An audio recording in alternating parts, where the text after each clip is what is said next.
My name is Sergio Zamaron, and I'm the owner of Distinctive Drafting and Design LLC. And we've been established here in Harlingen for about 20 years already.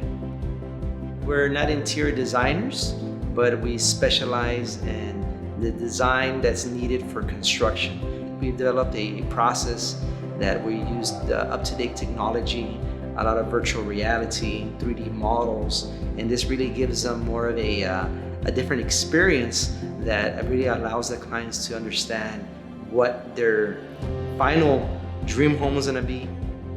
Well, I was born and raised in Harlingen, went to school here, had the opportunity to leave.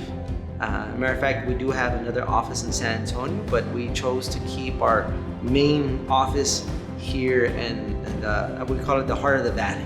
And the reason why is because the Harlingen's always been good to my family, and it's been good to my business. I mean, we established it back in 2007, and Harlingen's always been a city to where it's centrally located. So if we wanted to expand the Rio Grande Valley, it's basically you got to come in from Raymondville, you coming in from Corpus, you coming in from McAllen. We're able to branch out to the San Benito, Brownsville area, the island.